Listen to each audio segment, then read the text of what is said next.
72.1.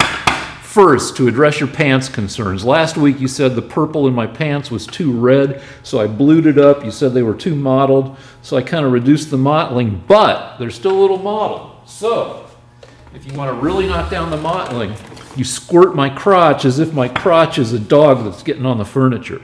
Because if you wet them down, it really evens out the color.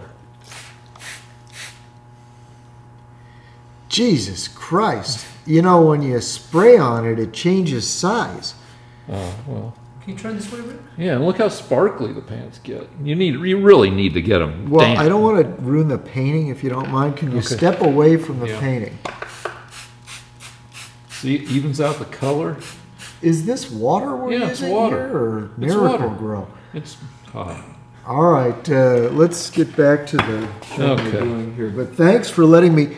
Thank you for letting me spray water on your crotch. You're welcome. That. Mostly you get a wet t-shirt contest. Here you get a wet bottom. Can you spray his nipples, see what happens?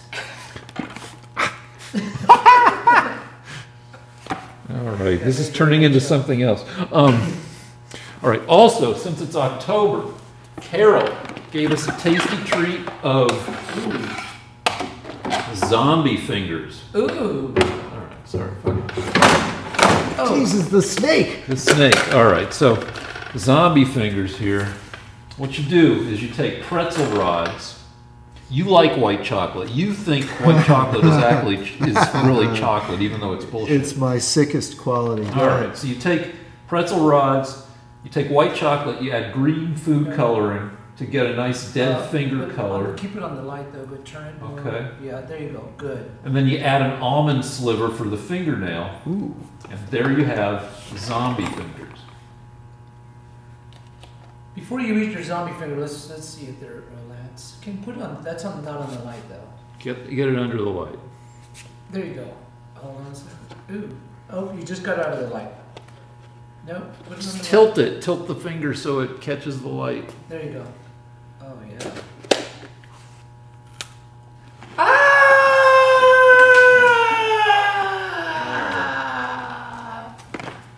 Delicious. Please don't hurt the snake. All right, okay, sorry. Here's the snake's back. The snake is fine. It's made out of rubber, so it'll be okay. No, it's a real snake. All right. You said we had a viewer question. Yeah. Some lunatic thinks that you should answer a question about memory and learning. Learning techniques and memory techniques. Okay, so now the only time I've practiced any kind of memory discipline was in junior high when I memorized 105 digits of pi because I thought somehow that would help me get a girlfriend, which, no. People hear digits of pi and they just run away. Can you give us a sample? 3.141592653589793223846264338327951058209749459. You know, there might be that's like 40 digits and maybe a mistake in there, but like that.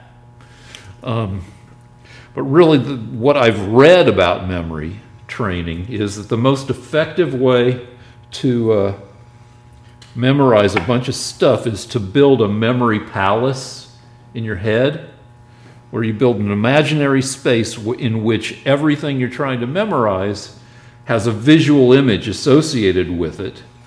And, you know, like if you're trying to remember, you know, who starred in Mr. Bojangles, you know, in 1932, Shirley Temple. So you imagine a little temple, or because that's obvious. And then anyway, and then Buddy Ebsen, and I don't know, you imagine a guy, a hillbilly with a hat, and you take those and you put them in one room of an imaginary palace you're building in your head. And every person or thing you're trying to remember, you associate like material objects with in your imagination, and you put them in this house that grows room by room. And you kind of drill that into your head, and what you're doing is you're giving your brain easy hooks to grab onto to retrieve the information. That's why mnemonics work, like Roy G. Biv for the colors of the rainbow.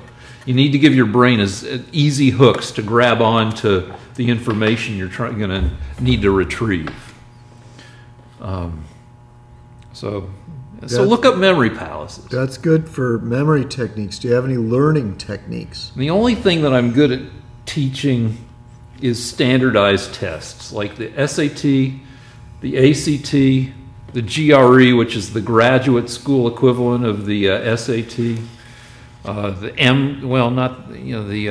one you take to get into law school. I don't know about the MCAT, probably the MCAT too, the LSAT. LSAT. Yeah. The secret to those is just to start early. More than a year before, you need to take the test for real and to take just a fantastic shitload of practice tests until you've gone through thousands of questions, so that the odds that you'll be hit on the real test with a type of question that you've never seen before drop to 0. You know, you'll be familiar with all the problems, the math problems that deal with the various Pythagorean triangles, like the 3, 4, 5 triangle, which is also the 6, 8, 10 triangle. There's the 5, 12, 13 triangle. There's the 1, 2 square root of 3 triangle. There's all these Pythagorean right triangles. You'll be familiar with all those, and you'll be familiar with the characteristics of other popular triangles, like equilateral triangle. Yeah, and that applies to every other frickin' thing. Like if they happen to hit you with a swimming pool problem, like swimming pool has a hole in it, it's draining at 10 gallons per minute. Somebody is running hoses, filling the swimming pool at X gallons per minute. How long will it take for the swimming pool to become empty? And just every different kind of problem. And if you, I had one student, I made that student take 80 practice PSATs and SATs until that student just had had enough of it and fired me because it was just too much. And you can get these tests. Well, how did he do? Kicked ass. Got into a great ass university. Well, so let me ask you a question. I took the LSAT, the law school test, just for fun, and most of it is word problems. I mean, they're not, what is, like, questions like, what's the most important thing in this paragraph, or right. Well, what's significant about who's the witness that you should listen to most on this? That kind of stuff, as miserable as it is to practice, the more you do of them, the better you get. There's a certain leap of logic that is the right leap, that's not too far and not too little, that is the correct answer to reading comprehension problems. And the way to get a good sense of what they're looking for is to do like 200 reading passages. You can find copies of old tests online at eBay, and official volumes of this stuff are sold by ETS, Educational Testing Services, who create the tests. And so you buy volumes of 10 old SATs. I assume the ACT people also sell old volumes. And just practice your ass off in like one 20-minute section, like every Saturday and every Sunday for a year. Then you'll have taken 100 mini practice sections, and you'll be reasonably well prepared. Do you have any suggestions for actually taking a test-taking strategies? Well, it used to be people took the test once, officially. And now nobody does that. Everybody takes it, rich kids at least take it 2 times, 3 times, 5 times.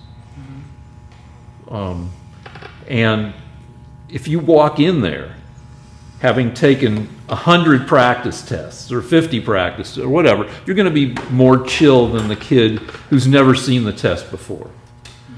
the kid who has shitty parents who didn't, clueless parents and maybe a clueless counseling department at his or her high school who didn't get him clued in to have practiced. So you've automatically got an advantage over that kid who's freaking out. Also, if you have any kind of learning disability, if you're a little dyslexic, if you have test anxiety, if you lose the ability to concentrate after an hour, those are all things that you can go to, if your family has the money, for you to go to a diagnostic therapist, some kind of psychologist who will test you for conditions that make it hard for you to sit through the SAT or ACT.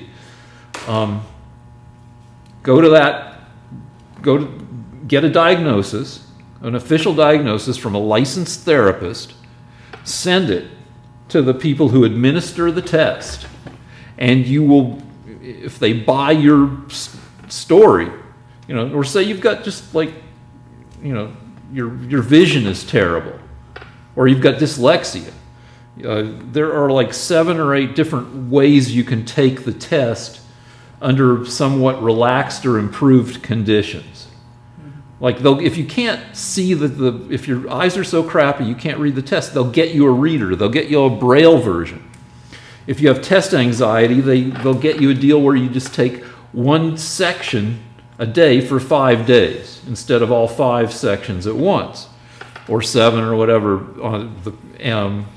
Or if you've got some kind of difficulty, you can get it so you can take it without any time limits at all, or double time, or there are a gazillion ways to get relaxed, or a bunch of varieties of relaxed conditions. And if you have the wherewithal and the need to get relaxed conditions, it can really help your performance. Earlier we were talking about Frida Kahlo. Yeah. And Frida Kahlo. That's correct, yeah. And you were saying that Lance we wanted to know whether Lance is a fan of Frida Kahlo art form? Well, just because Frida Kahlo came up because my wife never knew that Frida Kahlo got hit by a bus, I think is what meant. She was, from the waist down, she was pretty she got badly hurt. And I didn't know, but somebody sent my wife on Facebook a picture of Frida Kahlo's artificial leg. She had an artificial leg? I didn't know that either, but I think, yeah, at some point she needed to get an artificial leg, which of course she painted, because she was artsy craftsy. And so anyway, we were in the car driving down here, and we were wondering what you think of Frida Kahlo. Okay, well, I have to have 2 standards. There are great artists like Rembrandt and Ribera, Da Vinci. And then there are artists that people derive pleasure from, like, I don't know, I guess Frida Kahlo would be one of them. George O'Keeffe? Yeah, I mean, in other words, it's like,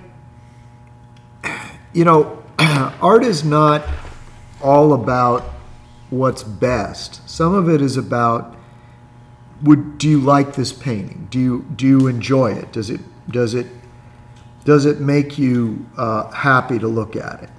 And it's kind of the same with music.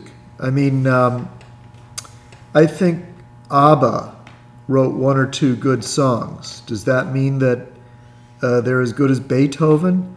Well, in a way, maybe it doesn't really matter. You might like an ABBA song and recognize at the same time that they were not the geniuses that Beethoven was.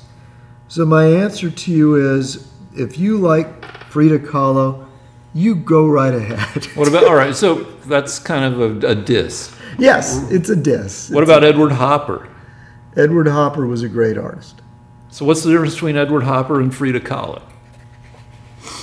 I mean, Edward Hopper painted pretty simple images. Edward Hopper is not my favorite artist in that I had an Edward Hopper book here for 5 years, and I don't think I ever opened it because the mood that he creates so incredibly well is not a mood that I particularly am interested in. However, he is at a higher level than Kahlo because, first of all, from a technical standpoint, his work is more, he knows how to draw and paint in a way that allows him to include believable buildings and people and portraits. Even though they're kind of out of his head, they're not real detailed or terribly realistic, they still are, they hearken to reality enough that they create a believable mood. And the thing about Kahlo is the thing that appeals to people about her work is they're into that story she's telling. In other words, if you like knowing about a 1930s Hispanic woman that is,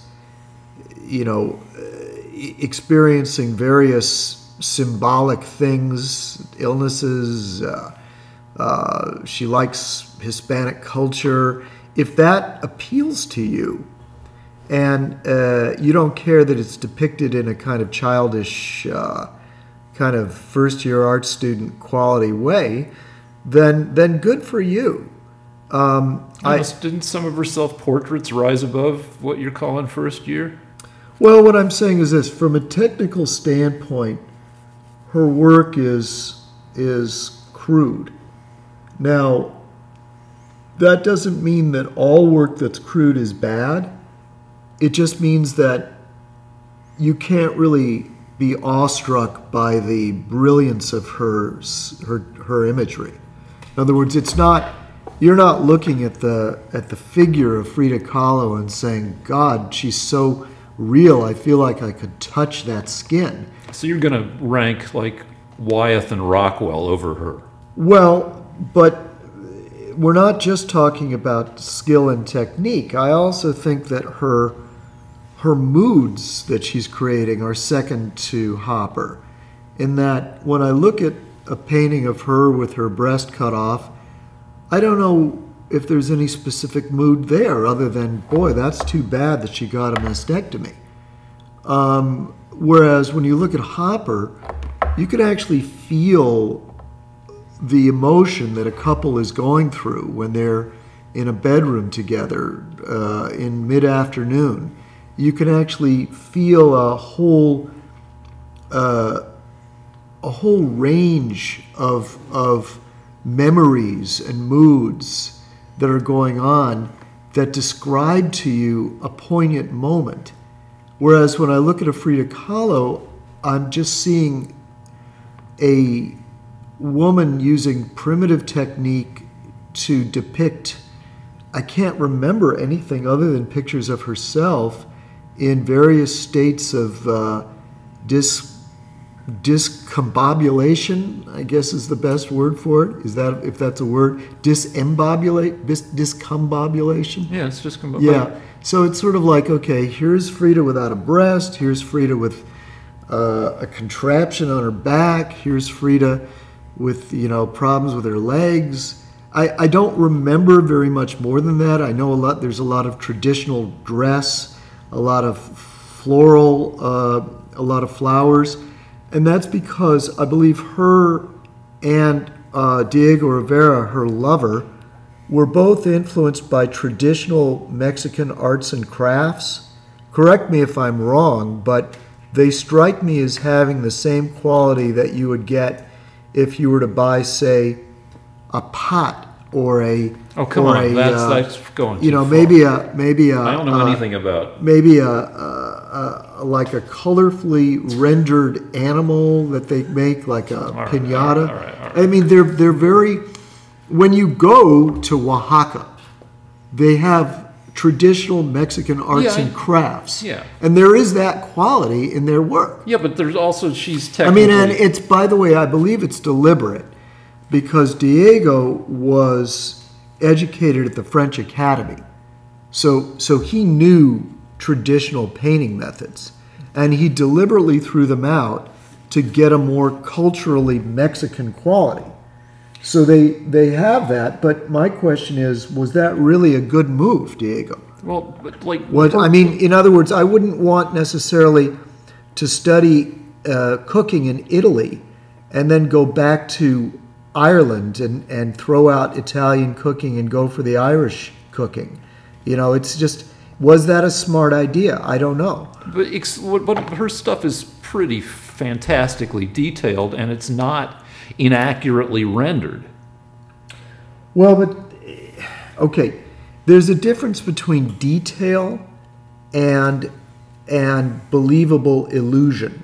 Those are two different things. For example, I could line up 100 different coins from different countries and copy them accurately so you could tell which coin was from which country. That would create a lot of detail. But Rembrandt could paint a coin that looked like you could pick it up and buy something with it, because his ability to create an illusion was so marvelous. So yes, Frida puts a lot of detail in, but they don't create a believable illusion. Now, you may not care if it's a believable illusion. In this figure, I'm trying to create a believable illusion. Okay? And one of the elements of art, of realism, is not merely the inclusion of lots of detail. In realism, you're trying to put the detail on, but also make it seem believable. And that added layer of believable illusion adds to the power of the image. In other words, I could have finished this figure in one day, and it might have nipples and a navel and fingernails, but not convince anybody that you were really standing there. Yeah, but I don't think Frida Kahlo was necessarily had the same priorities that you did. No, she certainly did not. And I'm just saying that when you look at a Frida Kahlo, you have to throw out right off the bat the extra 20% of fascination that believable illusions give to a painting. So she's not playing the same game you are. No. But Hopper is a little bit more playing the game I'm playing. But he's playing it more with moods than with actual figures. All right, so there you go. Let's move on to... One last question before we move on. The Frida Kahlo paintings and Diego, how much do they go for? Oh, God knows. I'm sure they're in the millions, insanely probably. Expensive, sure. All right, so what do you want to talk about? Kavanaugh? This was Kavanaugh week, this previous week. He got confirmed to the Supreme Court and took the pledge with his hand on the Bible. One tweet I saw said he put his hand on the Bible to stop it from screaming, which I thought was a decent joke. But that was yesterday. Are you saying he groped the Bible? The tweet said, because they show the picture, he's got his left hand, his right hand's up, left hand on the Bible, and they just, that's, yeah. Was he laughing? No. It's a serious thing. His wife was there. She was smiling. The kids were there. So, I don't know. What do you want to talk about with regard to that? I guess from a conservative point of view, what benefits will Kavanaugh bring to the Supreme Court? Or will it not make much of a difference? Well, here's unless you want to answer that, Lance. Go ahead. Do you think that the liberal, the left deliberately set out to destroy this guy, and or destroy? It didn't matter if they destroyed him; they just did not want a Supreme Court justice. Do we want to? That's been argued about endlessly on the news channels, and do we want? What's your perspective on that? Rick? No, I mean, the left certainly didn't want what they considered a super partisan going on to the Supreme Court, and the logic that the left uses, which I tend to agree with. I mean, sure, they were going to look for anything they could find to, but there was plenty to find. But Gorsuch did not. There was less to find about Gorsuch. Was it because Kavanaugh would then solidify the majority of conservatives in the Supreme Court? Is that why maybe they, or? I think at least some of it, and probably most of it, was related to the actual history of Kavanaugh. What was it that they found that was so reprehensible? Well, for one thing, 94% of the papers that would have normally been released pertaining to a nominee's work product were redacted somehow and were not released. What do you mean, his work product? Well, he worked in the Bush White House for years, Bush 2. Yeah. And then, I think most of the papers stem from that time. What about his court, his rulings? I assume that, all that is... he was, when he was working with Bush, he was working as a private chief of staff. Yeah, he wasn't a judge. But so he was working with confidential things that had nothing to do with his personal opinions about the law. These were things that pertained to issues that dealt with the Bush administration. Well, and before that, he worked for Kenneth Starr, who was working on investigations into Clinton. Well, now you're telling me that Clinton didn't deserve to be investigated, so we shouldn't have Kavanaugh? Actually, it becomes increasingly clear that Clinton belongs kind of in that same Me Too area where, yeah, he deserved more scrutiny for what he was up to.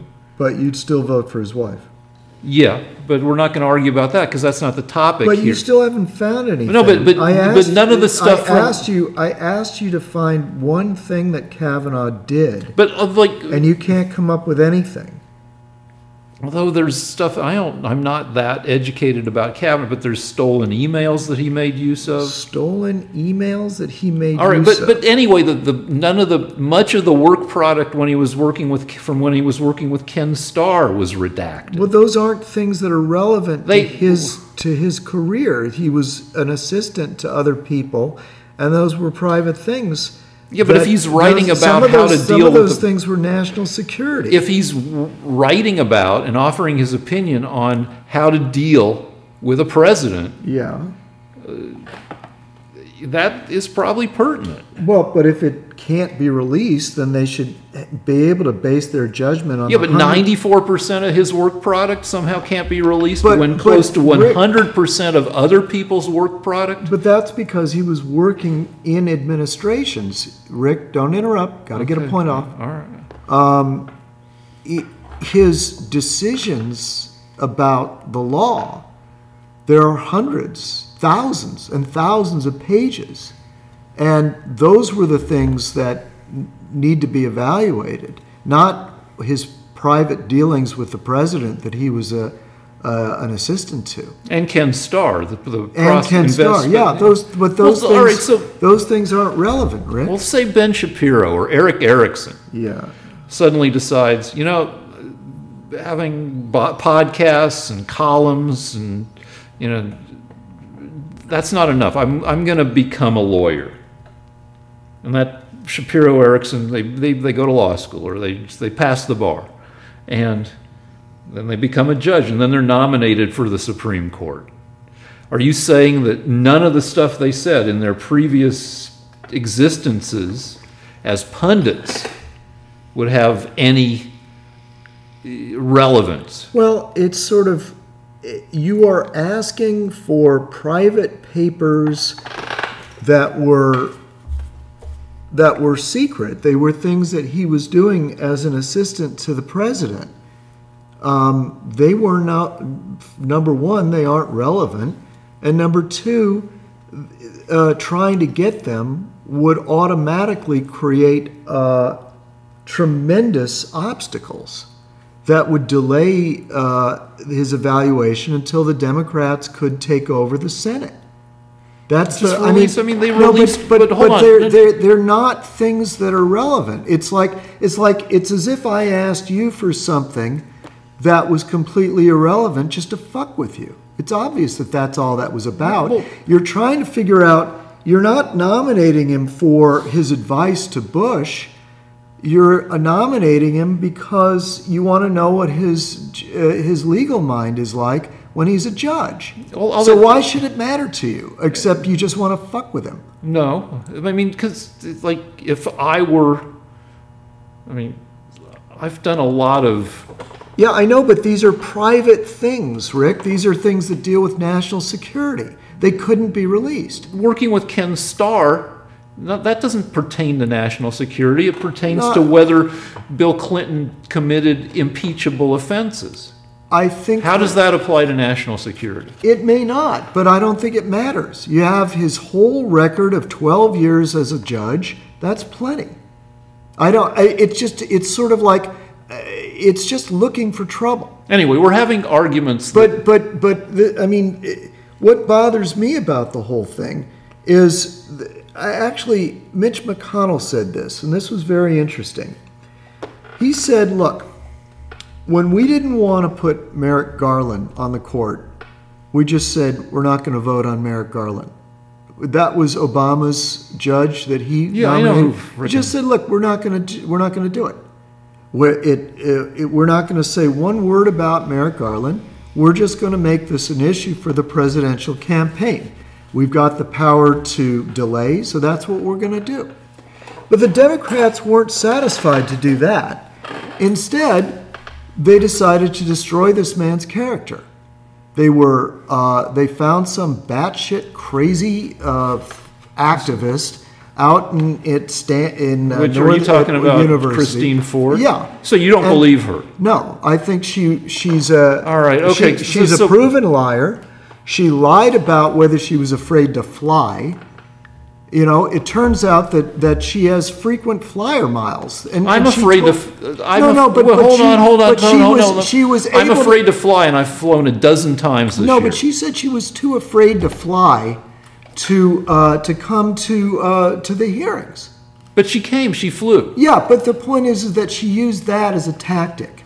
Then she said there were 4 witnesses. And all of them said that she's lying. All right, we're not going to argue about Christine Ford. Most people find her believable. We don't have to. That's an old argument. No, most people don't find her believable. No, statistically, if you look at the polls, most people. I mean, I've looked at most people the Democrats ask say that she's believable. Look. I don't want to fight about that because that's an old argument. We're here to say new shit, not shit that people have already argued about. I think it's new shit that they put this guy through a nightmarish experience. Because the Democrats couldn't just be honest and say, look, whoever Trump puts up, we're not going to accept. Yeah, but the counter... Instead, they have to play the woman card. They think they can actually shore up more women's votes and be part of the Me Too movement. So they have to destroy this man's character like the scum that they are. I think it was dirty. It was vile. They should have just said, we're not going to approve it because he's Trump's nominee. We want to get the Senate. Then how come Gorsuch? What's the difference between him and Gorsuch? Why did Gorsuch sail through? It was very simple because Gorsuch just restored the sort of balance that they had. With Kavanaugh, there's now a clear, strong majority of constitutionalists. That was the one vote that the Democrats couldn't tolerate. And so instead of just saying, no, we can't do that, they have to destroy the man's character. All right. The way that they do to everybody that disagrees with them. Whoever disagrees with the Democrats I think that hates argument, women. I don't believe that argument. I've heard Democrats saying that because Gorsuch was put on the court, now rape is okay. Well, I don't say that shit, but if you'd had Kavanaugh nominated first, where Gorsuch was, and then Gorsuch, I don't think things would have gone the same way. They would have found some batshit crazy feminist out in California right, to say that Gorsuch groped her. Okay, so... And by the way, her ex-boyfriend now says that she was an expert in lie detectors. That she actually was Who a lie says detector. this? Her ex-boyfriend. Where did you see the frickin' article? It's Daily there Caller, are The Blaze? there are 100 articles about it. There are 100 articles, but none of them were published in your news media. Now, what happened was her boyfriend, her ex-boyfriend, said that he found. Wait, stop interrupting me, for God's sake. Right. Well, you know, her ex-boyfriend said that she coached somebody else on how to take a lie detector test. And then the person that she coached says that that's not true. Now that has been reported by CNN.